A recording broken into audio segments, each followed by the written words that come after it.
Hi people, welcome to my channel. तो इस video में आज हम स्टार्ट करेंगे फार्माकोकाइनेटिक्स। तो फार्माकोकाइनेटिक्स को हम ADME सिस्टम भी बोलते हैं।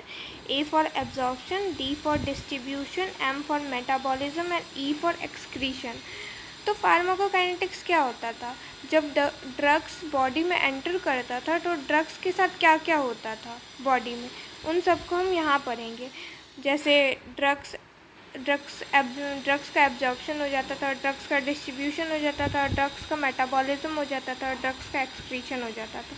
तो एक एक करके इन चारों टॉपिक्स को हम वीडियोज़ में पढ़ेंगे। तो हम स्टार्ट करते हैं एब्जॉर्प्शन से। सो फर्स्ट ऑफ ऑल हम जानेंगे कि एब्जॉर्प्शन क्या होता है। एब्जॉर्प्शन होता है movement of drugs from the site of administration to the blood. मतलब हम जहाँ से ड्रग्स को एडमिनिस्ट्रेट किया और उसके ब्लड तक जाने तक का सफ़र को हम कहेंगे एब्जॉर्प्शन।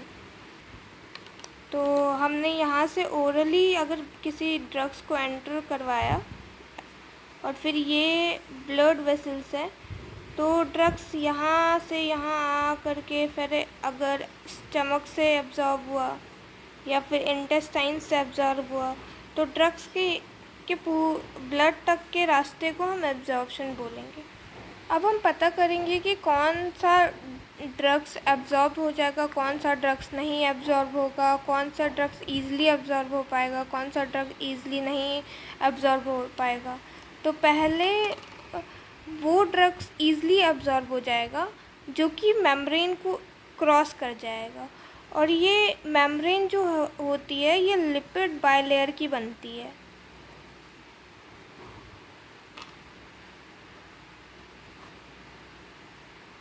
लिपिड बाइलेयर की हमारी मेम्ब्रेन होती है। तो जो लिपिड सॉल्युबल ड्रग होते हैं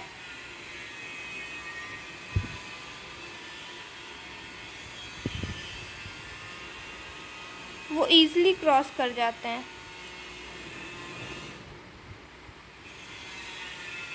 और जो वाटर सॉल्युबल ड्रग होते हैं वो ईज़िली क्रॉस नहीं कर पाते हैं। तो अब हम पता करेंगे कि कौन कौन से फैक्टर्स पे ये डिपेंड करता है कि ड्रग क्रॉस कर पाएगा मेम्ब्रेन को या नहीं कर पाएगा।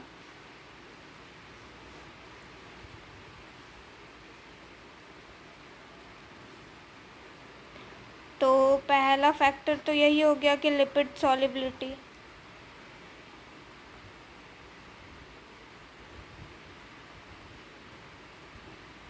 जो ड्रग लिपिड सॉल्युबल होगा वो इजीली क्रॉस कर जाएगा, क्योंकि हमारी मेम्ब्रेन जो होती है वो लिपिड बाइलेयर की बनती है। और जो वाटर सॉल्युबल होगा वो क्रॉस नहीं कर पाएगा इजीली, क्योंकि हमारी मेम्ब्रेन लिपिड बाइलेयर की बनती है।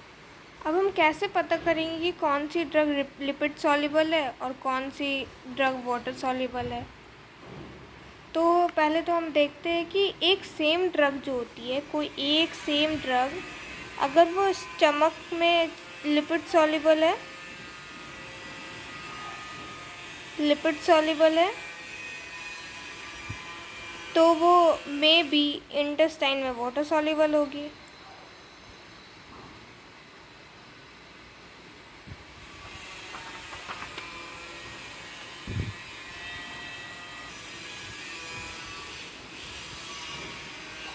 तो हम इस स्टेटमेंट को कैसे देखेंगे कि एक सेम ड्रग किसी एक प्लेस पे लिपिड सॉल्युबल हो सकती है और किसी दूसरे प्लेस पे वो वाटर सॉल्युबल हो सकती है। तो same drugs can be lipid soluble at one place और water soluble at another place in the body. तो अब हम कैसे पता करेंगे कि ड्रग्स लिपिड सॉल्युबल है या वाटर सॉल्युबल? तो वाटर जो है वो टूट जाता है H+ एंड OH-। और अगर कोई ड्रग है, जैसे HX कोई ड्रग है जो हमने ले लिया, तो इसका क्या होगा, ये भी टूट जाएगा H+ और X-। तो ये HX और H आपस में कंबाइन हो जाएंगे और ये OH और ये H फिर से वाटर बना देंगे। तो ये हो गया इसका नॉन आयोनाइज्ड पार्ट। और ये जो गया, सॉरी ये हो गया इसका आयोनाइज्ड पार्ट एंड ये हो गया नॉन आयोनाइज्ड पार्ट। तो जो नॉन आयोनाइज्ड पार्ट होते हैं वो होते हैं लिपिड सॉल्युबल,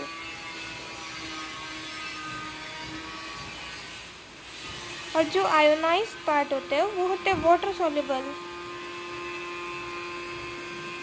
क्योंकि ये वापस से वाटर के साथ कंबाइन कर जाता है तो ये वाटर सॉल्युबल हो गए। और जो non ionised lipid soluble part होते हैं वो क्रॉस कर सकते हैं मेम्ब्रेन को,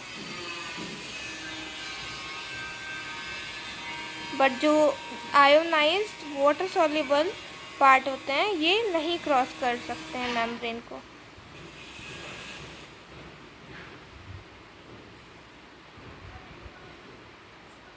तो हम ऐसे पता करेंगे कि कौन सी ड्रग क्रॉस कर सकती है और कौन सी ड्रग नहीं क्रॉस करती है।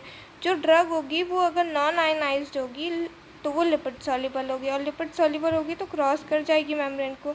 लेकिन जो ड्रग आयनाइज्ड होगी, वाटर सॉल्युबल होगी, वो क्रॉस नहीं कर पाएगी मेम्ब्रेन। तो अब क्वेश्चन ये होता है कि हमें कैसे पता चलेगा कि कौन सी ड्रग नॉन आयनाइज्ड है और कौन सी ड्रग आयनाइज्ड है। तो अभी मैंने बोला कि एक सेम ड्रग एक जगह पे लिपिड सॉल्युबल होगी और दूसरी जगह पे वाटर सॉल्युबल हो सकती है। तो मतलब एक ही ड्रग किसी एक जगह पे आयनाइज्ड भी हो सकती है और नॉन आयनाइज्ड भी हो सकती है। तो अब हम कैसे पता करेंगे कि किस जगह पे आयनाइज्ड होगी और किस जगह पे नॉन आयनाइज्ड होगी। तो ये डिपेंड करेगा मीडियम पे।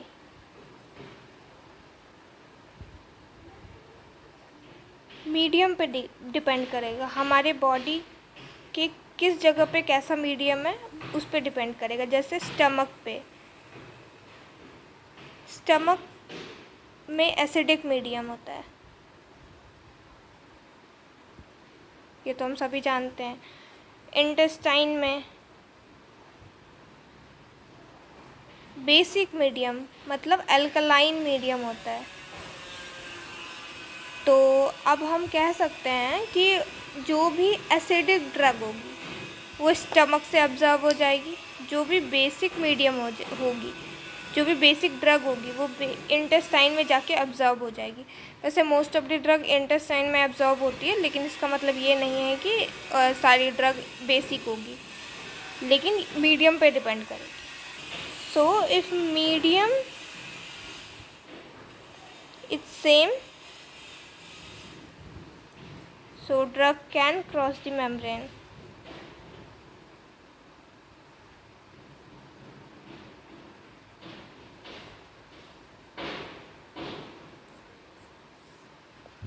जैसे मीडियम अगर एसिडिक है तो ड्रग क्रॉस कर जाएगा अगर ड्रग एसिडिक है तो, और जो ड्रग क्रॉस कर पा रहा है मेम्ब्रेन को, जो ड्रग क्रॉस कर पा रहा है मेम्ब्रेन को मतलब वो नॉन आयनाइज्ड है और लिपिड सॉल्युबल है। मतलब यहाँ पे ये नॉन आयनाइज्ड होगा और लिपिड सॉल्युबल होगा। मतलब जिस जगह पे भी ये क्रॉस कर पा रहा होगा। अगर मीडियम बेसिक है और ड्रग भी बेसिक है तो यहाँ पे भी ये नॉन आयनाइज्ड होगा और लिपिड सॉल्युबल होगा, और क्रॉस कर जाएगा मेम्ब्रेन को। लेकिन अब अगर मीडियम एसिडिक है और ड्रग जो है वो बेसिक है तो ये क्रॉस नहीं कर पाएगा। और कौन सा ड्रग क्रॉस नहीं कर पाता था? जो कि वाटर सॉल्युबल होता था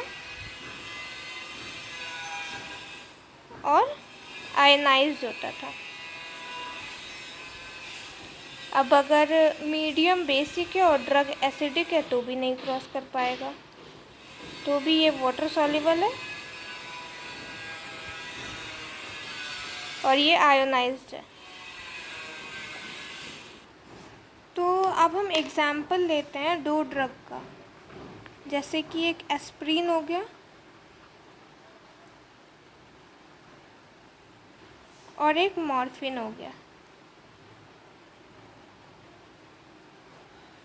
अब एस्प्रिन जो होता है ये एसिडिक ड्रग होता है, क्योंकि इसका पूरा नाम है एसिटाइल सैलिसिलिक एसिड। और ये मॉर्फिन जो होता है ये बेसिक ड्रग है। तो अभी अभी मैंने बोला कि जो एसिडिक ड्रग होता है वो स्टमक में जाके एब्जॉर्ब होता है। क्यों? क्योंकि स्टमक का जो मीडियम है वो एसिडिक होता है। तो सेम मीडियम एसिडिक है और ड्रग भी एसिडिक है, तो ये क्रॉस कर जाएगा, इसीलिए एस्प्रिन एब्जॉर्ब होता है स्टमक में। अब जो मॉर्फिन है, मॉर्फिन बेसिक ड्रग है, तो मॉर्फिन जाके एब्जॉर्ब होगा इंटेस्टाइन में। क्यों? क्योंकि इंटेस्टाइन जो होता है वो अल्कलाइन मीडियम का होता है और मॉर्फिन जो हो वो हमारा बेसिक ड्रग है, तो ये वहाँ जाके एब्जॉर्ब होगा ड्यू टू सेम मीडियम।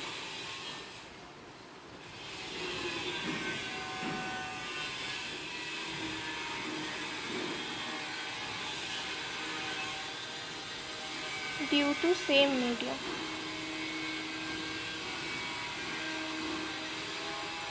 तो ये जो ड्रग्स का जो एब्जॉर्प्शन होता है वो बस इन्हीं चीज़ों पर डिपेंड नहीं करता है, और भी चीज़ें हैं जिनसे वो अफेक्ट होता है। तो जैसे 3 मेन फैक्टर हैं जिसपे कि 3 मेन फैक्टर।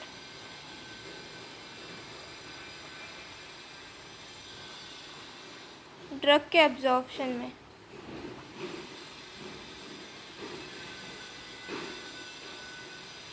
तो पहला तो हमने वही पढ़ा था जो लिपिड सॉल्युबिलिटी,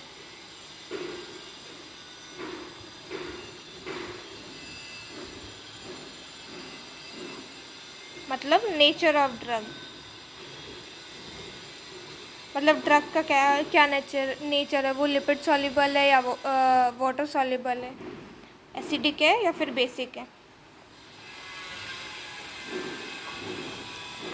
दूसरा जो है पीएच ऑफ द मीडियम, मतलब स्टमक का पीएच क्या है, तो वहाँ पे एसिडिक ड्रग एब्जॉर्ब कर पाएंगे, और इंटेस्टाइन का मीडियम जो है वो अल्कलाइन है, तो वहाँ बेसिक ड्रग एब्जॉर्ब कर पाएंगे। और तीसरा जो है पीकेए, अब ये इम्पॉर्टेंट फैक्टर है। पीकेए मतलब क्या होता है? पीकेए का मतलब ही है एसिडिक डिसोसिएशन फैक्टर। तो अब ये क्या होता है ये हमें पढ़ना है। सो पीके जो है ये ऐसा पीएच है, ऐसा पीएच जिस पे 50% ड्रग जो है वो लिपिड सॉल्युबल है और 50% जो ड्रग है वो वाटर सॉल्युबल है। तो मतलब 50% ड्रग जो होगा वो क्रॉस कर जाएगा और 50% ड्रग जो होगा वो क्रॉस नहीं कर पाएगा। तो ऐसे पीएच को हम बोलेंगे पीकेए। सो अब हम एक एग्जाम्पल लेते हैं। जैसे कोई एक ड्रग है, उसका नेचर है एसिडिक और उसका पीएच जो है वो हमें पता करना है, लेकिन पीकेए जो है उसका हमें पता है वो 6 है। तो इसका मतलब जो 6 पीएच होगा इस पे जो ड्रग होगा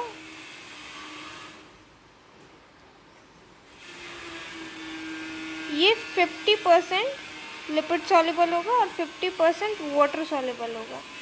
मतलब 50% क्रॉस कर जाएगा मेम्ब्रेन को और 50% क्रॉस नहीं कर पाएगा मेम्ब्रेन को। तो अब हम लेते हैं, जैसे 6 पे ले लिया हमने, 5 पे क्या होगा? तो 5 पे क्या होगा? ये वैसे भी एसिडिक ड्रग है, तो ये एसिडिक ड्रग है और हम जैसे जैसे इसका पीएच कम करते जाएंगे ये इसकी लिपिड सॉल्युबिलिटी बढ़ती जाएगी और वाटर सॉल्युबिलिटी कम होती जाएगी। तो 5 pH पे ये 90% लिपिड सॉल्युबल हो जाएगा और 10% वाटर सॉल्युबल हो जाएगा। अब हमने और कम कर दिया, 4 कर दिया हमने, तो ये 99% लिपिड सॉल्युबल हो जाएगा और 1% ही वाटर सॉल्युबल रहेगा। अब हमने फिर से क्या किया, 3 कर दिया, तो 3 में 99.9% ये लिपिड सॉल्युबल हो जाएगा और 0.1% ये वाटर सॉल्युबल हो जाएगा। क्योंकि नेचर जो है वो ड्रग का वो एसिडिक है, तो हम जैसे ही उसका एसिडिक वाला कैरेक्टर बढ़ाते जाएंगे वो और ज़्यादा लिपिड सॉल्युबल होता जाएगा और कम हो जाएगी उसकी वाटर सॉल्युबिलिटी। अब जैसे हमने पीएच इसका 7 कर दिया, मतलब ये मीडियम का पीएच है, मीडियम। हमने जैसे उसको 7 कर दिया तो इसकी लिपिड सॉल्युबिलिटी जो हो जाएगी वो 10% हो जाएगी और वाटर 90% हो जाएगा, क्योंकि हम इसका पीएच बढ़ा रहे हैं और जबकि ड्रग जो है वो एसिडिक है, इसीलिए 8 कर दिया तो इसका ये 99% वाटर सॉल्युबल हो जाएगा और 1% लिपिड सॉल्युबल हो जाएगा। फिर 9 कर दिया तो ये 0.1% लिपिड सॉल्युबल हो जाएगा, 99% वाटर सॉल्युबल हो जाएगा। अब हम 10 pH ले लेते हैं जिसमें ये 99.99% वाटर सॉल्युबल हो जाएगा, 0.01% वाटर सॉल्युबल हो जाएगा। तो अब हमें ये पता कैसे चलेगा, तो एक इक्वेशन होती है जो कि हेंड्रिसन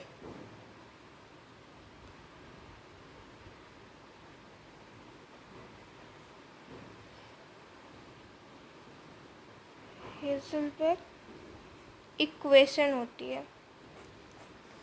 तो इससे हम पता कर सकते हैं कि पीएच कितना होगा ड्रग का, मतलब कितने ड्रग पे ये एब्जॉर्ब हो पाएगी। पीके तो इसका 6 है, इसका पीएच हमें पता करना था, तो हम वो पीएच कैसे पता करेंगे, तो pH equal to pKa plus log non ionised, मतलब कितना परसेंट नॉन आयनाइज्ड है और कितना आयनाइज्ड है, ये हम इससे पता करेंगे। इस इक्वेशन से हम पुट करेंगे और ये पीएच हमें मिल जाएगा। तो एक इक्वेशन के हिसाब से जो एसिडिक ड्रग है वो एसिडिक मीडियम में ही एब्जॉर्ब हो पाएगी और जो बेसिक ड्रग है वो बेसिक मीडियम में ही एब्जॉर्ब हो पाएगी। लेकिन मैंने पहले ही बोला था कि जो एब्जॉर्प्शन होता है ड्रग का वो कुछ और चीज़ों पे डिपेंड करती है। जैसे स्टमक जो है, स्टमक में सारी ज़्यादातर ड्रग एब्जॉर्ब नहीं हो पाती। इंटेस्टाइन में ज़्यादा से ज़्यादातर ड्रग एब्जॉर्ब हो पाती हैं। क्यों? क्योंकि स्टमक का जो सरफेस एरिया है वो बहुत कम है, लेस है as compare to intestine.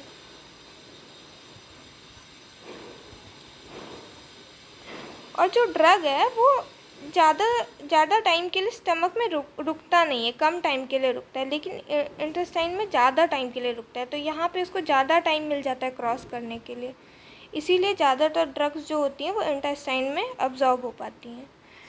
So thank you guys, आज के लिए इतना ही। हम बाकी की चीज़ें नेक्स्ट वीडियो में पढ़ेंगे। अगर आपको कोई डाउट हो तो आप मुझे कमेंट करके पूछ सकते हैं। Thank you so much.